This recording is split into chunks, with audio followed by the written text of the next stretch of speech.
Eh, ito si Lacson. Hindi ko alam, hindi mapigilan ng bibig niya eh. Kaya ka nachichismis eh.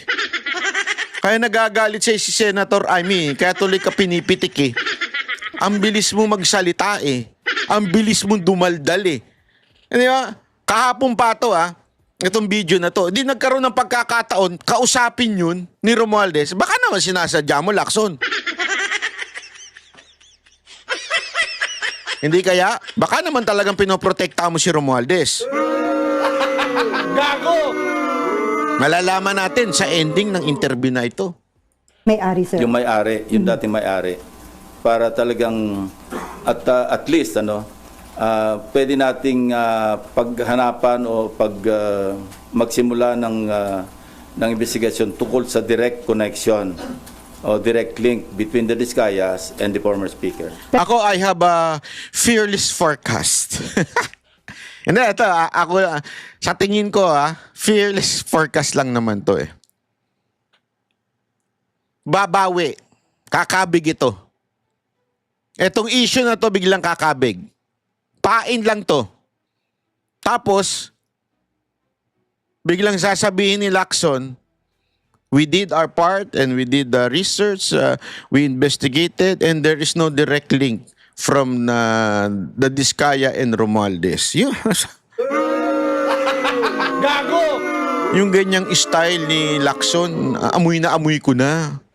Sa tingin ko, ganun na magiging, I hope I'm wrong. And I really hope na mali ako para humarap talaga yung may-ari. Pero yun na kagad ang naaamoy ko eh. Ano sa tingin ninyo? Comment naman kayo dyan habang pinanonood nyo to. At baka naman pwede na rin kayo mag-subscribe. At saka i-click yung notification bell. At kung gusto ninyo, suporta ng si Banatbay, ayan, magpa-member na rin kayo. Mag-attend na ho this coming Monday, yung may-ari ng property. Sinasabi ko, nag-arrange ako ng meeting sa kanya. At tinan nyo, hindi pa talaga. Nag-a-arrange pa lang ng meeting. Hindi pa a-attend. Hindi pa sure na a-attend. Nag-a-arrange pa ng meeting. Ibig sabihin, wala pa talagang arrangement. Wala pang appointment. Mag-a-arrange pa lang. Bakit mo dinaldal? Hindi ko magets. Talagang chismosa ka lang ba? Kaya tuloy na bibintangan ka na na Barbie. Dahil sa napaka-chismosa mo eh. Hindi ako nagbintang sa'yo di ba ang ina-accuse mo na nagbibintang sa'yo si Senator Amy? May alam kaya siya na pagiging madaldal mo talaga? Kasi ako nagulat ako nung nalaman ko na parang, baklas, Lacson. Nagulat ako ng ganun. Hindi totoo hindi tayo siya pero naku po. Kung sasang-ayon siya na mag-attend, papadala namin siya ng invitation. Sino po yung source ng information na... Marami nagsasabi niyan. So ito na po yung Marami nagsasabi niyan. So walang particular na tao, para bagang chismisan lang. May chismis na ganito, chuchu na ganyan. Alam mo, Lacson, ganyan. Tapos, ikaw naman si chismosa. Alam mo yung isa mga magbabarkada, nag-usap si Aida tsaka si Lorna, sabi ni Aida. Sabi niya, Lorna, meron akong problema sa buhay ko eh. Kasi ganito, yung driver namin eh. Naakit ako eh, nagtsuktsakan kami. Pero huwag mong kikwento sa iba. Atin-atin lang to. Sabi naman ni Lorna, sige, huwag ka mag-alala. Hindi ko ikikwento sa iba. Tapos si Lorna naman, siyempre, nakipag-chikahan naman, nakipag-chismisan naman doon. Kay Fe. Kilala niyo si Fe? Aida, Lorna at si Fe. Lumapit naman siya kay Fe. Uy, Fe, meron ko sasabihin sa'yo, pero huwag mong sasabihin. Sikreto lang natin to. Sikreto lang natin to kung sasabihin. Napaka-secret natin to. Alam mo ba, si Aida, binengbang yung driver niya. Sikreto lang natin to, huwag mong sasabihin sa iba. Harang ganyan di ba? Tapos si Fe naman, lumapit kay Aura. Sino naman si Aura? Lumapit kay Aura. Aura, meron ko sa'yo sasabihin kwentuhan lang natin to kasi para ipag-pray natin si may ganyan pa minsan eh. Gagamitin pa Diyos eh, di ba? Ipag-pray natin si Lorna. Ay, si Aida pala, si Aida. Ipag-pray natin si Aida. Bakit? Kasi nangangalunya. Binaimbang yung driver niya. Pero sikreto lang natin to, tayo lang to ha, para hanggang kumalat na. Parang ganyan yung nangyari, di ba? Binulungan si Lacson. Uy, alam mo ba, Lacson, meron ako impormasyon, alam ha, na si Romualdez bumili ng bahay through Diskaya sa isang tao. Pero muna sabihin sa iba, atin-atin lang muna to. Tapos biglang tawagin niya yung chief of staff niya. Magpa-press con ka dyan. Gago! Ay nako, Lacson, amoy na amoy kita. Maging direct link at baka yung hindi simula, para may pagsimulan yung kung sino man yung gusto mag-imbestiga. against former Speaker Romualdez. Not necessarily against, but to shed light. Tingnan nyo ha. Dito, dumedepensya na siya.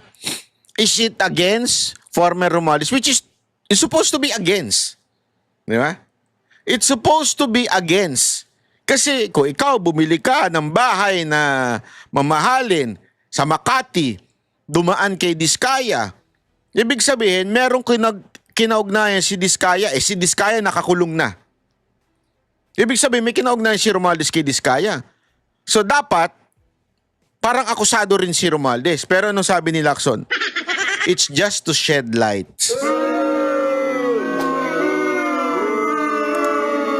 Bakit ganun ang connection? Para pagkatiwalaan mo yung isang kontraktor na nasa sangkot sa, sinabi ko na to, 207.5 billion pesos na kontrata mula 2016 hanggang 2025. Napakalaki.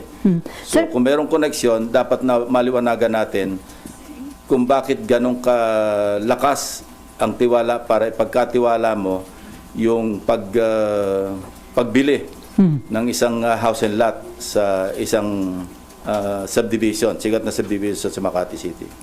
At magkano po yung amount nung... Name your price yung usapan. Gusto natin maliwanagan kung magkano talaga nagkabentahan. Name your price ang usapan pero magkano talaga. Hindi niya nga alam. Di pa niya nakakausap yung may-ari. Ito ang example ng content creator na nagki-clickbait. Para kasi mas magandang pakinggan yun eh. Ang tawag nyo dyan talagang ano yan eh. Para magkaroon ka ng news. Ay, name your price. Parang ganun ang dating. Nang-iintriga ka ngayon, di ba? Iintrigahin mo yung issue para ikaw ibalita. Sanay si Lacson dyan eh. Yung mangiintriga siya, bibitaw siya ng mga salita. Di ba? Meron siya sinabi. Di ba? Tulad na nga sinabi niya na may pumasok, na may CCTV kami, may video kami na isang kontraktor pumunta sa senador. Parang, wow! Dahil dyan, ibabalita ka namin. Parang ganun eh. So ito na naman yung, ang sabi daw, is name your price. Intrigera ka! Intrigera kang... Hindi po invited si former Speaker Romualdez. As I said, pagdating sa counterpart namin sa House, mayroong parliamentary courtesy na umiiral. At Yan na naman yung kalokohan nila eh. Ang laki na ng issue na ito, bakit hindi nila imbitahan? Ang palusot, palagi, may parliamentary, parliamentary courtesy, bla bla bla. Sinabi na nga ni Lacson eh, di ba? Bakit sila, yung ibang mga congressman, as a matter of fact, narinig ko pa nga eh, naiimbitahan si, sa isang news, narinig ko ito, naiimbitahan si Lebiste. Oh, pareho lang naman silang congressman ngayon ah.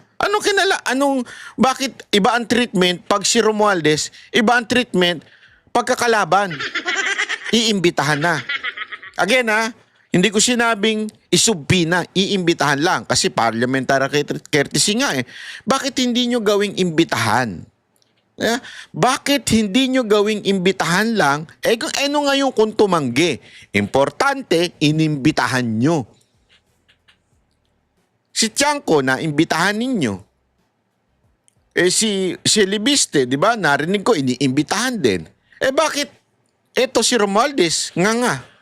Lang namin silang imbitahan, hindi pwedeng pilitin through the House Speaker. Pero kung ayaw nilang mag-attend, wala rin kaming magagawa. Kasi ganun din ang dapat na tratong ginagawa nila sa amin dahil nga sa umiiral na interparliamentary courtesy. Naku po, alam mo, hindi pa pwede yung ganyan eh. Sa totoo lang hindi pa pwede yung ganyan na parliamentary courtesy. Bilyon po, trilyon nga eh. 'Di ba? Narinig ko pa nga sa ICI nung bago sila magkawatak-watak. Trilyon na yung nawala, yung flood control project na yan, yung ghost flood control. 'Di ba? Trilyon. Iisipin mo pa yung courtesy? Dapat nga sa totoo lang, imbitahan niyo yan para mapuwersang umattend. Bakit parang takot na takot kayo kay Romualdez? Hindi, totoo lang Gago! Ang dating tuloy Lacson sa mga netizen, booking ka. Na pinoprotektahan mo talaga itong Romualdez na ito. Di ba? Tingnan niyo pa itong balita na to tungkol kay Libiste Hinay-hinay lang. Ito ang payo ni Senador Panfilo Lacson kay Batangas 1st District Representative Leandro Legarda Leviste. Ayon kay Senator Ping, tingnan niyo yung approach Pagka sa kay Romualdez, ingat na ingat sila. Pero dito, pinayuhan niya pa na hinay-hinay lang. Wag araw-araw ang pamidya. Nako, inggit. Inggit kasi mas marami nag-i-interview kay Libiste kaysa sa'yo. mismong ang ina ng neophyte congressman na si Senator Loren Legarda ang lumapit sa kanya para hilingin na mabigyan ito ng advice kasunod ng mga natatanggap nitong pambabatikos dahil sa paghahayag ng nilalaman ng Cabral Files. Gayun din ang umano'y 2 million pesos na bonus ng mga kongresista. Huwag yung bara-bara. Sabi ko na rin kay Senator Loren na parang i-telegraph niya ng konti. Huwag yung araw-araw nasa TV siya. Huwag araw-araw. Huwag bara-bara. Nadadaig ako Gago! Alam mo, kaya ka nalang natatawag ni Aiming Butterfly. Political butterfly. Alam mo, mga kababayan, alam mo yan ng mga senador. Alam mo yan sa Senado na itong si Lacson, paru-paro to. Alam mo yung paru-paro, hindi yung playboy na paru-paro sa Japan na, iba yun. Iba tawag kasi sa mga playboy na hapon, paru-paro Di ba, palipat-lipat. Ito, hindi mo pwedeng tawagin tong playboy. Baka paru-paro ito Palipat-lipat ito. Pag iba nakaupo, nung panahon ni Duterte, sumisip-sip din to nun Silang dalawa ni Soto Bagay sila, kaya sila nagkakasundo pareho silang paru-paro Ngayon, eto naman sip-sip kay Marcos. Kung sino'y nakaupo, sumisip-sip yung mga yan. At yan ang kanilang, kung meron mang imahe, masasabi natin, itong dalawang ito, si Soto at si Lacson, yan. Yung pagiging paru-paro. Pagkading sa political affiliation. Lagi silang ganyan. Sanay na mga tao dyan Sanay na yung Senado dyan Kaya dito, ewan ko iba talaga Nakatakda rin umano silang magkita ni Congressman Leviste bagamat wala pang katiyakan sa ngayon kung kailan. Ayun, may plano pa lang daw. Lahat na lang ng plano ni Lacson sinasabi niya, Alam mo, kung si Lito Lapid, kulang sa daldal. Ito si Lacson, nasosobrahan na. Di ba kung si Lito Lapid hindi nagsasalita, hindi mo maaninag, hindi nga natin alam kung senador pa siya. Hindi natin alam kung humihinga pa. Hindi, humihinga naman. Ikaw naman banat boy. Gago! Hindi, alam mo, magtataka ka talaga eh. Magtataka ka kung bakit ganito tong si Lacson. Yung karakas niya. Hindi ko talaga magets. Di ba? May iba siyang may iba siyang estilo ng pagdating sa sa politika. Yung alam mo yung magpapa-excite, tas biglang kakabig. Napakailang beses niya nang ginawa yan. Yung kunwari may sasabihin siya na maganda, pasabog, para ikaw, nag-aabang ka naman. Tapos pagdating ng Blue Ribbon na hearing, wala naman. Di ba meron pa siya sinabi na meron tayong surprise witness. Na sabi nga nung iba na baka daw si Zaldico yun. Kaya lang, during that time, naglabas ng video si Zaldico. Ang akin kasi, huwag ka nang dumaldal. Ilabas mo na lang. Dapat ang sagot, abangan nyo na lang. Abangan nyo na lang kung sino yung mga aaten at sino yung Hindi yung magpapapreskon ka. Remember, di naman requirement magpapreskon sa kanila, pero papreskon siya ng papreskon. Kaya hindi ako naniniwala kasi sinasabi nilang paulit-ulit. Soto tsaka ito si Lacson, paulit-ulit nilang sinasabi na hindi na daw sila magtatakbo for national o parang bagang magre-retire na sila. Hindi ako naniniwala. Alam mo, etong panahon na ito, ang administrasyon ni Marcos o si BBM, naghahanap yan ng itatapat kay BP Sara Duterte. Basta ang mission nila, siraan ng BP Sara Duterte, ang mga Duterte, durugin ang mga Duterte through media, bayarang media, prostitute, bayarang vlogger, siraan ng mga Duterte. Yan ang kanilang goal. Pasinungalingan ng lahat ng ginawa ng Duterte. Utusan si Auntie Claire na bumanat sa mga Duterte. Ikunik lagi. Basta may masama, ikunik ang Duterte. Yun ang goal ni Auntie Claire eh. Tapos, ang pangalawa nilang mission, maghanap ng itatapat. Kaya ngayon, ang pumoporma, yung mga Romualdez. Sorry, hindi pala Romualdez. Wala nang kwenta si Romualdez. Talo na yan. Kahit kumandidato pa yan, baka -3 ang bumoto sa kanya. Ang pinagbubulong-bulungan ngayon, ang mga Rimulya. It's either John Vic o si Boying. Pero I think it's more on John Vic. Kaya nga tinan mo out of nowhere biglang pumitik siya ng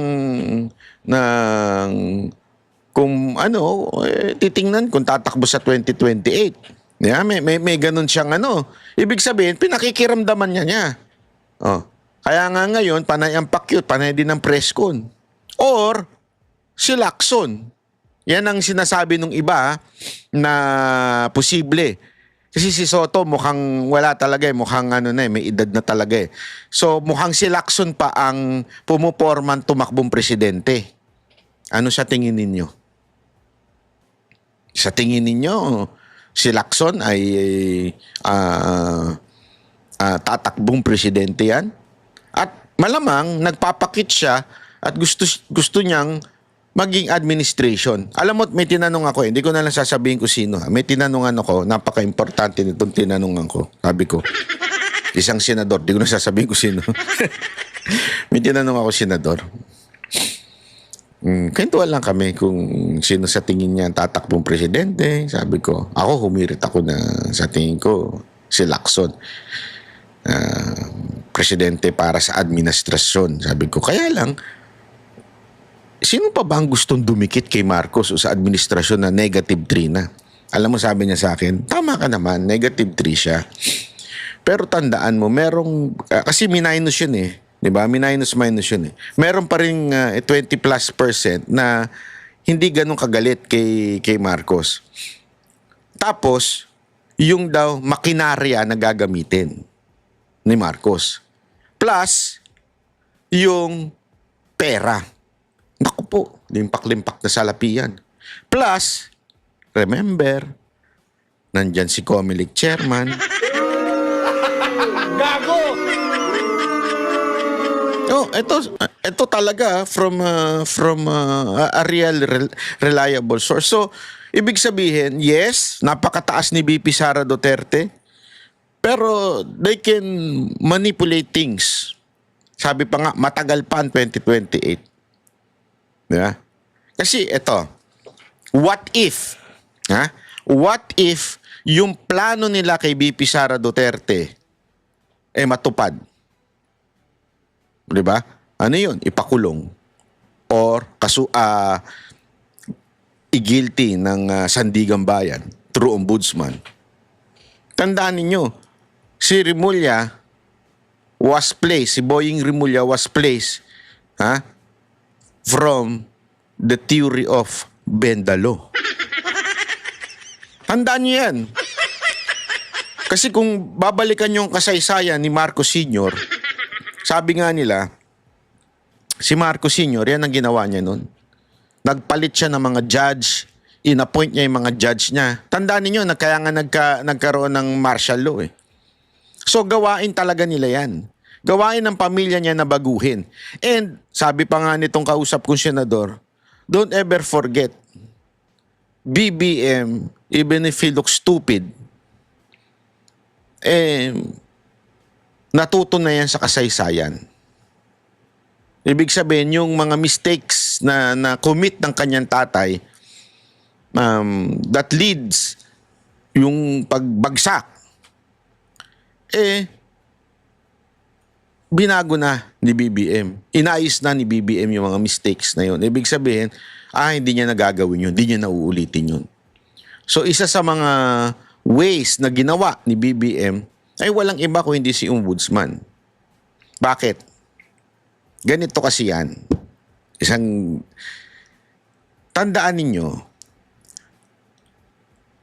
pag yan sila Marcos, na wala na sa pwesto, kakasuhan yan through the courts at pwede rin niyang kasuhan sa ombudsman. Bakit? Kahit wala na siya, hindi siya presidente, yung mga tao niya, kahit hindi na sila mga opisyal, kasi yung time na na-commit yung crime, kuwari merong accusation sa kanila, ay nung time na opisyal sila. So kung sino man yung kakasuhan sa administrasyon ni Marcos, sa ombudsman, pwedeng ma-dismiss yun, pwedeng mapawalang sala.